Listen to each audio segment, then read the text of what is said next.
నమస్తే, welcome to Liya news. ఆంధ్రుల కలల రాజధాని అమరావతి పునర్నిర్మాణం కోసం శరవేగంగా అడుగులు ముందుకు పడుతున్నాయి. అందులో భాగంగానే ఈరోజు ముఖ్యమంత్రి చంద్రబాబు సిఆర్డీఏ అధికారులతో సమావేశమయ్యారు. ఇక ఈరోజు కూడా 8,821 కోట్ల వరకు పనులకు అంత అమౌంట్ని కేటాయించినట్టు వార్తలు అయితే వస్తున్నాయి. ఇప్పటి వరకు మనం చూసాం, దాదాపు 20,000 కోట్లకు పైన కూడా అమరావతి నిర్మాణానికి కేంద్రం కేటాయించిన పరిస్థితి. మరి ఈ విధంగా అమరావతి పునర్నిర్మాణం ఎప్పుడు పూర్తయ్యే అవకాశం ఉంది? దీనికి ఒక డెడ్ లైన్ పెట్టుకొని మరి చంద్రబాబు గారు పనిచేస్తున్న నేపథ్యంలో మరి అతి త్వరలో ఇది జరిగే అవకాశం ఉందా? ఇలాంటి విషయాలన్నీ కూడా తెలుసుకుందాం. మనతో పాటు ఉన్నారు సీనియర్ జర్నలిస్ట్ సత్యమూర్తి గారు. నమస్కారం సార్. నమస్కారం అండి. సార్, మనం ప్రతిరోజు చెప్పుకుంటున్నట్టుగానే అమరావతి, పోలవరం ఇవి రెండు కళ్ళుగా చంద్రబాబు గారు ముందుకెళ్తున్నారు. ముఖ్యంగా అమరావతికి, పోలవరానికి రెండింటికి కూడా ఆయన డెడ్ లైన్ పెట్టుకోవడం జరిగింది. అయితే కేంద్రం సహకారం కూడా అలాగే వస్తున్న నేపథ్యంలో ఈరోజు కూడా కొన్ని కోట్లు కేటాయించారు, 1000 కోట్లు అంటున్నారు.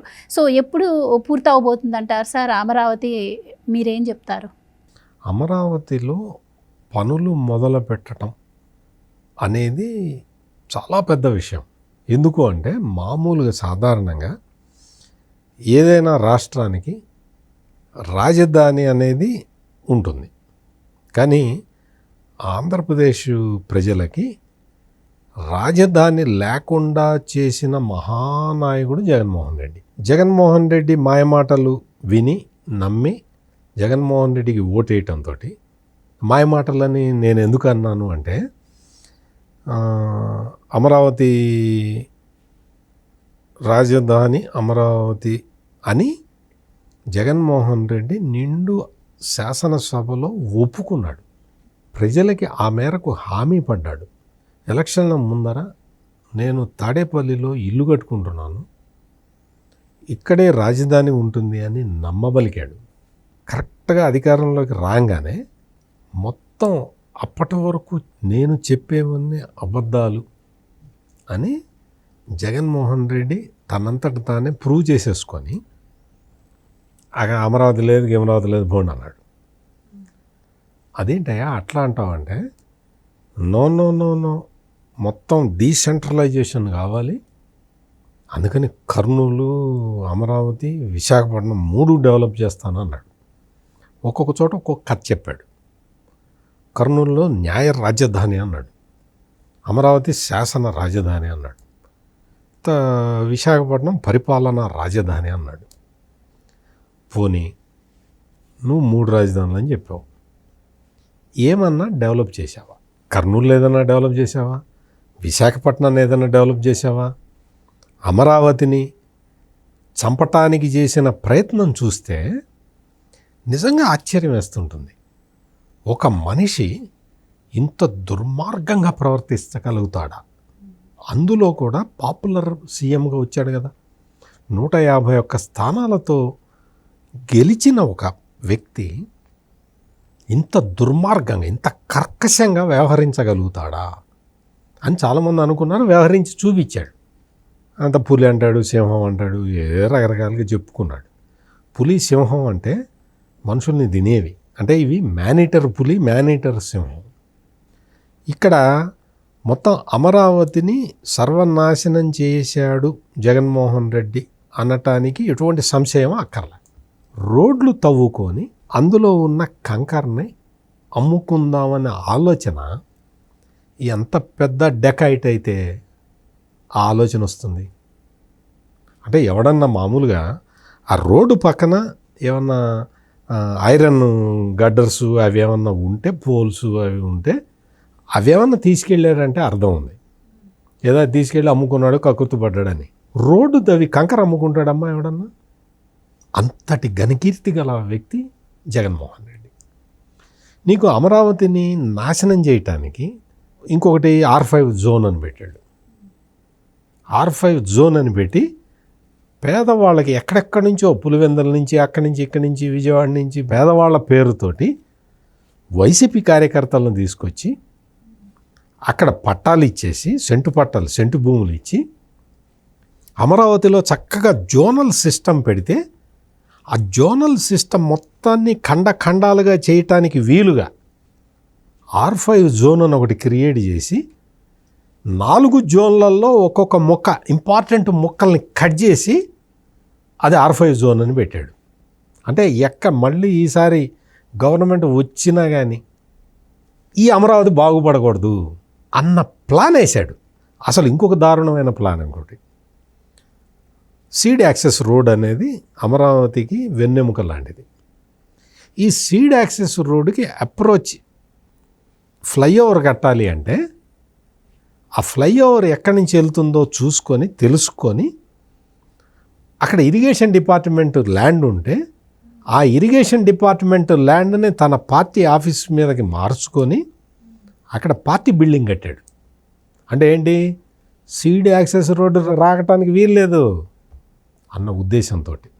అంటే ఒక క్రిమినల్ అయితే తప్ప ఇటువంటి ఆలోచనలు చేయడు. అమరావతిని అటనాశనం చేశాడు.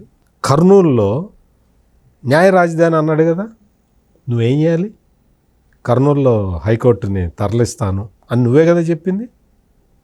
నేను హైకోర్టుని కర్నూలుకి తరలిద్దాం అనుకుంటున్నాను, నీ ఒపీనియన్ ఏంటి అని చెప్పి సిజేఐని అడిగావా?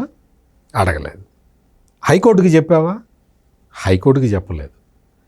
పైగా సుప్రీంకోర్టులో ఈ కేసు వస్తే ఏమన్నాడు తెలుసా, అసలు లేదండి, అది మనకు అసలు అటువంటి ప్రపోజలే లేదండి, అసలు కర్నూలులో న్యాయ రాజధాని పెడతానని నేనేం చెప్పలేదండి అని అఫిడవిట్ ఫైల్ చేశాడు జగన్మోహన్ రెడ్డి. అంటే ఏంటి, అమరావతిని నాశనం చేసావు, కర్నూలుని నాశనం చేసావు. నువ్వేం చేసావు? విశాఖపట్నం విషయానికి వస్తే విశాఖపట్నంలో అక్కడ ఒక మిలీనియం టవర్స్ అని పెట్టి హైదరాబాద్లో హైటెక్ సిటీ లాగా అనమాట సాఫ్ట్వేర్ కంపెనీలు తీసుకొద్దామని చంద్రబాబు నాయుడు ప్లాన్ చేస్తే సాఫ్ట్వేర్ కంపెనీలన్నీ ఎల్లగొట్టే లేదు ఇది మా ఆఫీస్ అని చెప్పి అక్కడి నుంచి సాఫ్ట్వేర్ కంపెనీలను ఎల్లగొట్టి అందులో గవర్నమెంట్ డిపార్ట్మెంట్లో పెడతానని చెప్పాడు. 5 ఏళ్ళు పెట్టలే. ఎన్నికల చివరి రోజుల్లో అక్కడ గవర్నమెంట్ ఆఫీసులు వచ్చేస్తాయని చెప్పి పెట్టాడు. విశాఖపట్నాన్ని నాశనం చేశాడు. అన్ని కబ్జాలు మొత్తం. అసలు ఒక 2.5 సంవత్సరాల పాటు విజయసాయిరెడ్డి దోచుకుంటే మిగిలిన 2.5 సంవత్సరాలు వైవి సుబ్బారెడ్డి దోచుకున్నాడు. ఇటువంటి పనులు చేసి 3 చోట్ల కూడా అసలు రాజధాని లేకుండా చేసి ఇటువంటి క్రిమినల్ చర్యలు చేశాడు జగన్మోహన్ రెడ్డి. ఈరోజు వచ్చి చంద్రబాబుని నమ్మద్దు, ఆయన హామీలు ఏవి అమలు చేయటం లేదంటే నిన్ను నమ్మాలా? హామీలన్నీ అమలు చేస్తూ నీకు సామాజిక భద్రతా పెన్షన్ ఇవ్వటానికి 1000 రూపాయలు పెంచడానికి నీకు 5 సంవత్సరాలు పట్టిందే. ఆయన ఒక్క సంతకంతో నెక్స్ట్ డే నుంచి ఇచ్చే బకాయిలు కూడా ఇచ్చేసాడు కదా, దీపం స్కీమ్ ఇచ్చేసాడు కదా, డిఎస్సి ఇచ్చేసాడు కదా. ఇట్లా చెప్పుకుంటూ పోతే నీకు ఎన్ని లక్షల కోట్ల రూపాయల పెట్టుబడులు వచ్చినాయి, ఉద్యోగాలు వస్తున్నాయి, ఇసుక దొరుకుతున్నది, రియల్ ఎస్టేట్ రంగం పుంజుకున్నది, మొత్తం వ్యాపార రంగం పుంజుకున్నది, సర్వీస్ సెక్టార్ పుంజుకున్నది, అగ్రికల్చర్ సెక్టార్ అసలు ఎంత వైబ్రెంట్గా మారింది. మొత్తం ధాన్యం సేకరణ చేస్తే 9 నెలల పాటు రైతులకి డబ్బులు ఇవ్వకుండా ఏడిపించాడు జగన్మోహన్ రెడ్డి. ఇప్పుడు ధాన్యం సేకరణ డబ్బులు 24 గంటల్లో రైతు ఖాతాలో పడిపోతూ ఉన్నాయి. ఉద్యోగస్తులకి జీతాలు ఇస్తున్నారు, అన్నీ చేస్తున్నారు కదా. లేదు నేను ఇవన్నీ ఒప్పుకోను, ప్రజల్లో వ్యతిరేకత ఉంది అంటాడు. ప్రజల్లో వ్యతిరేకత ఉంటే నువ్వు చెప్పాలా? మనందరికీ తెలుస్తుందిగా. ప్రజలందరూ అట్మోస్ట్ సాటిస్ఫాక్షన్ తోటి బతుకుతున్నారు. ఇది వాస్తవం.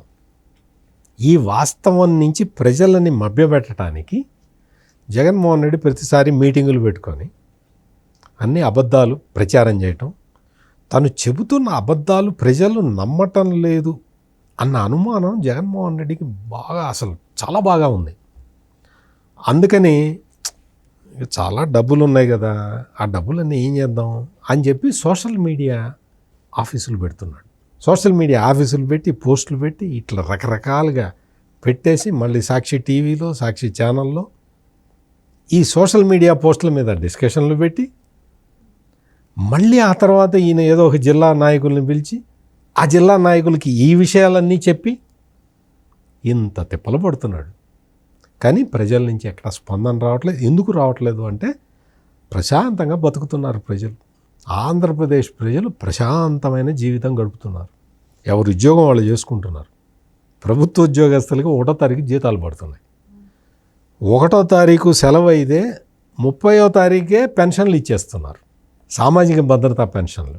అందుకని జగన్మోహన్ రెడ్డి ఎన్ని ప్రయత్నాలు చేసినా, ఎన్ని అబద్ధాలు చెప్పినా నమ్మే పరిస్థితి లేదు. ఒకసారి నమ్మి జగన్మోహన్ రెడ్డి చెప్పిన అబద్ధాలన్నింటినీ నమ్మి ఒకసారి మోసపోయారు కాబట్టి మళ్ళీ మోసపోవడానికి ప్రజలు సిద్ధంగా లేరు.